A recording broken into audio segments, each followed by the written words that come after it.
Hello and good evening, all of my progressive business owners, and for our new entrepreneurs, welcome. And I'm so excited that you chose to make this journey with us tonight. This is the 5-week business fundamental course.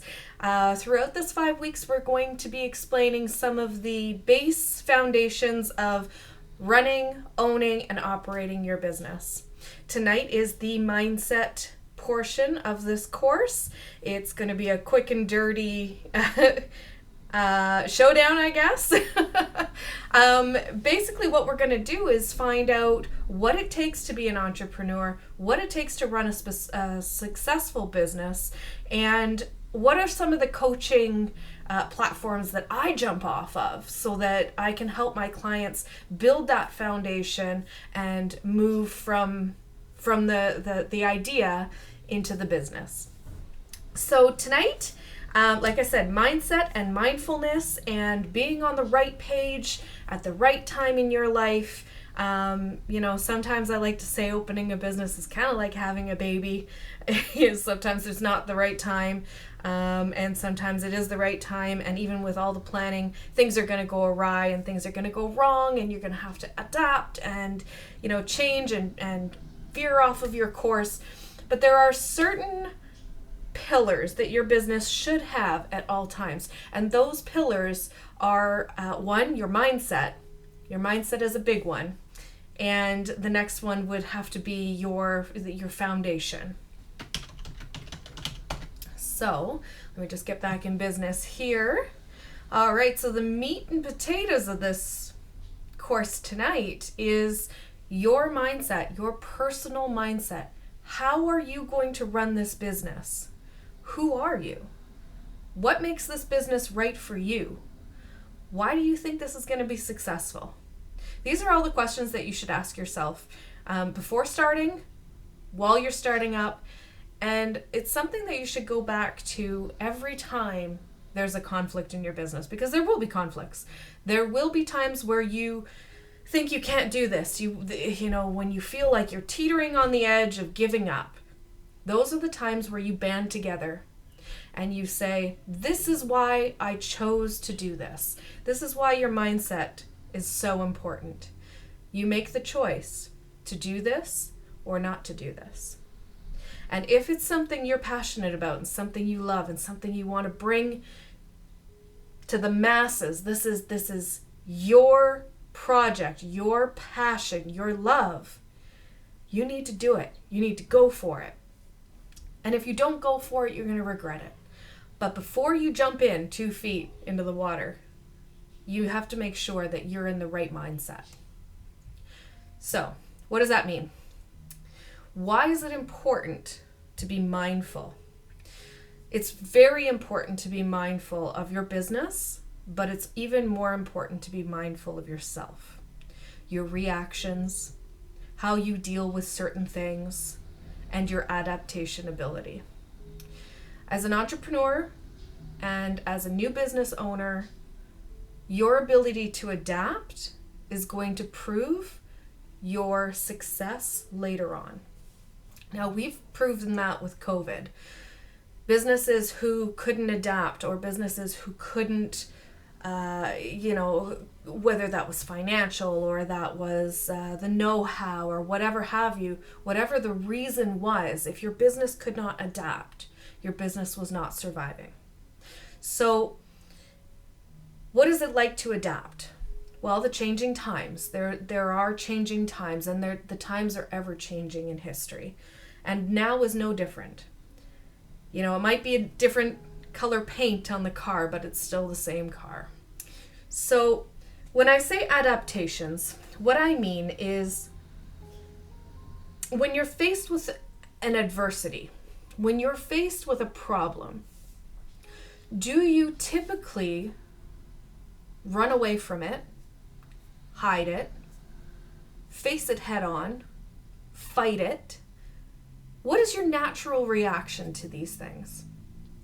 When life pops up and something goes wrong, I want you to think of how you normally react. How do you normally change the situation? There's certain types of people who decide that they want to go headstrong into something. They're going to figure it out on the way, and they're going to do it. And there's a lot of people who do that and do very well at it. There's people who decide, I don't care what's coming at me. I'm going to have my dukes up and I'm going to fight it every step of the way. And that's exhausting. But sometimes it works. There are other people who think, I'm not doing this. Hands up. I'm done. I give up. White flag. This is not for me. I'm not doing it. So I want you to take a moment to think, how do I normally react to situations that might not be perfect? Or how do I normally react to life-altering, mind-blowing situations?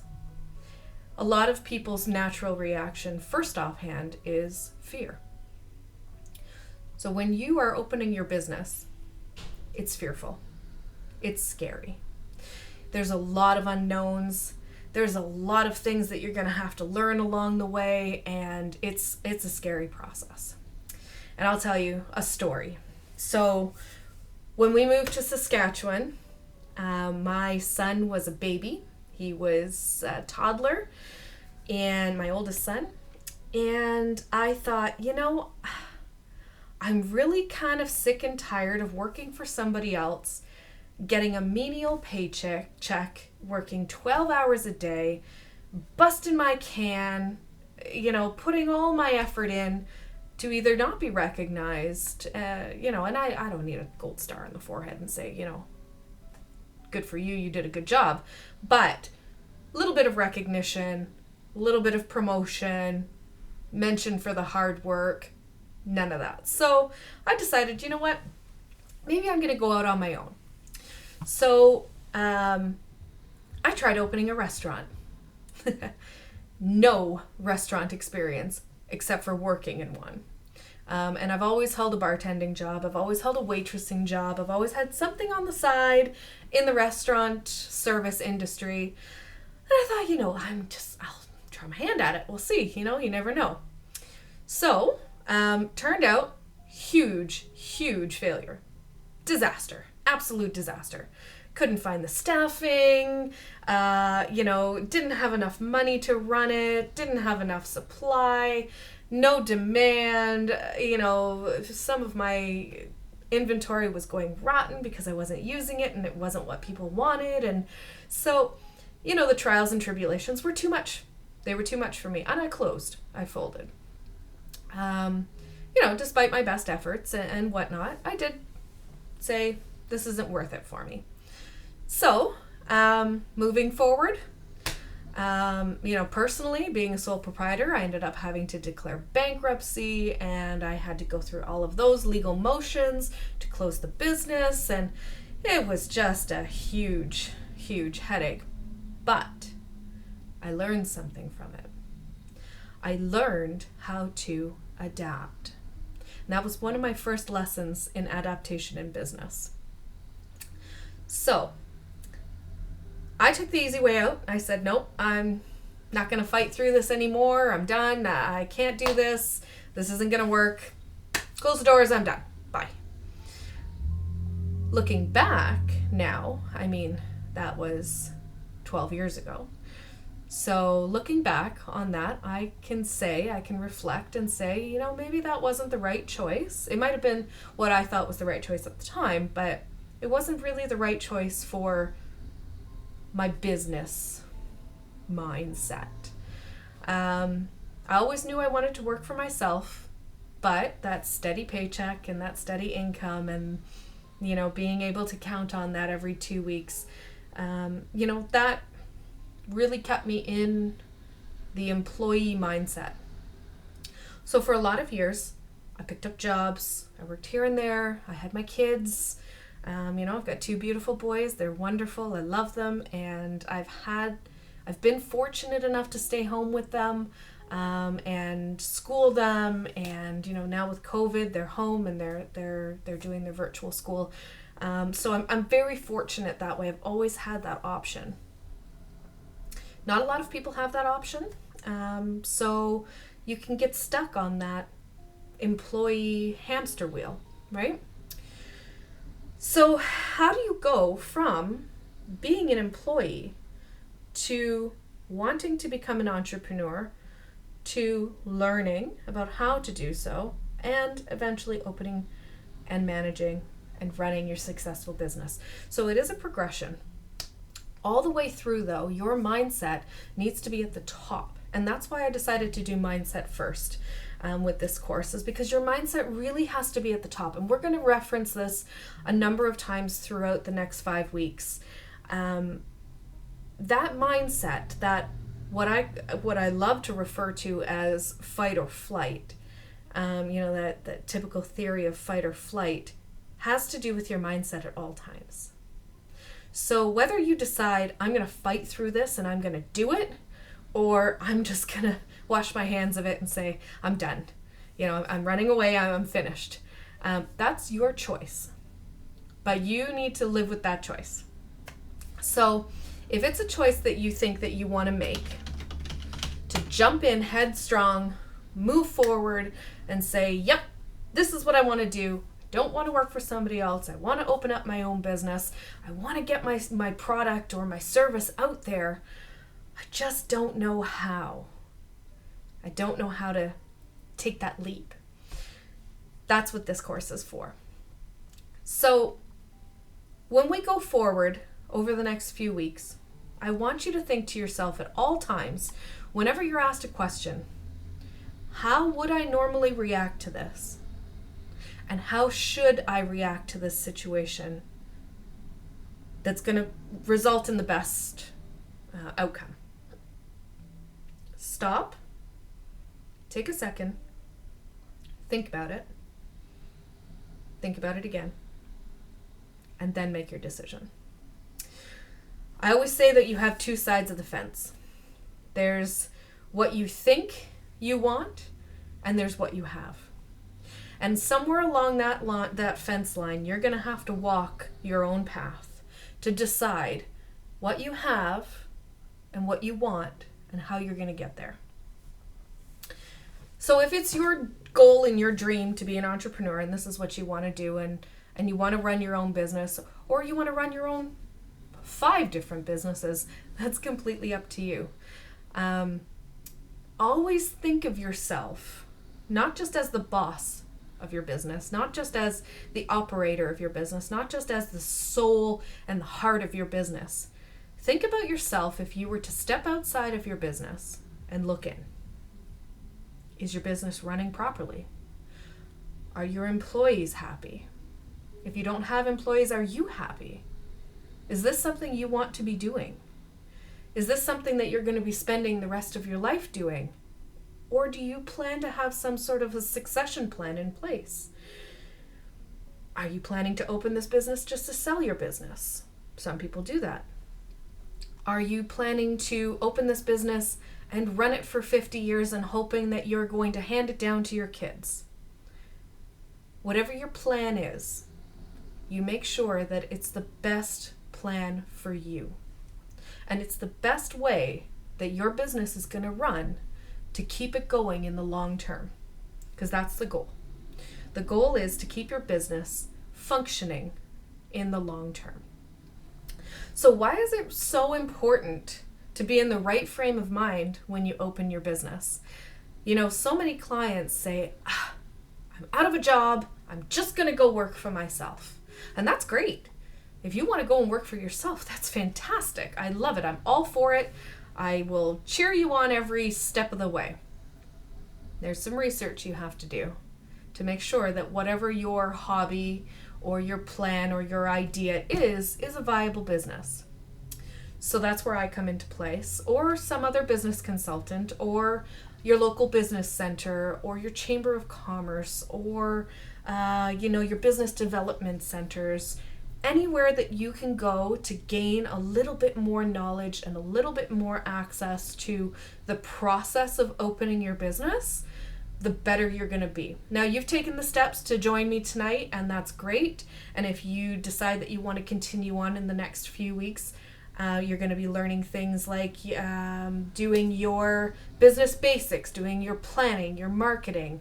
What are your foundations for opening your business, and how do you go from having an idea, creating a business, laying out that plan, and then opening and executing it. So in week 2, which is next Monday, we are going to be learning Business Basics 101. So what is Business Basics 101? Basically, it's everything that you're going to need to know stepping from your idea into your launch. And then further from that as well. So not just from your launch, but how are you going to sustain this business in the long term? Then week 3, we're going to keep you on track. Week 3 is going to be our money week. That's going to be where we're going to bring in Jen Poole. Jen Poole is my go-to girl. She's wonderful. She's a bookkeeper and tax expert. She's absolutely phenomenal in her field, and she's taken the time to do a video for you guys as well. We're going to have a Q&A on that too. And then we're going to also sit down and figure out what your budget looks like, and figure out how to do a budget, and what is your budget, and what kinds of line items should be in your budget. So these are all important things that you should learn before opening your business, and if you already know them, it's great to brush up on them. Week 4, we're going to do networking. And so networking, what is networking? I mean, everybody says networking, and it's like, oh, I've got a network for my business. Well, okay, but what does that mean? Does it mean you hand out 1,000 business cards and, hope and pray that somebody is going to come and give you a call? No. Is networking where you're online and you're fishing for information, or you're spamming people's accounts and asking them to, join you and follow you and whatnot? No. Networking is your genuine connection with people. So it's your referrals. It's having that heart-to-heart and one-on-one conversation with somebody where you've clicked. You guys have made an effort to get to know each other. This is not you pitching your idea or your business. This is a conversation between two people who may mutually benefit each other. So that's networking. Week 5 is, where do you go from here? So now that you have some sort of a plan, now that you have your business basics, now that your mindset is right on track and you're in the right frame of mind to do this, you know how to do your budget, you've got a good handle on your bookkeeping, where do you go from here? Well, then that's the launch week. That's how do we go from here's the concept to here's my business, bring in the customers. How do we do that? So anyways, that's this program in a nutshell. So I am going to probably stop yapping and we'll go on our Q&A now. And I'm just hoping that everybody enjoys this, and I hope that you learn something along the way and we have fun.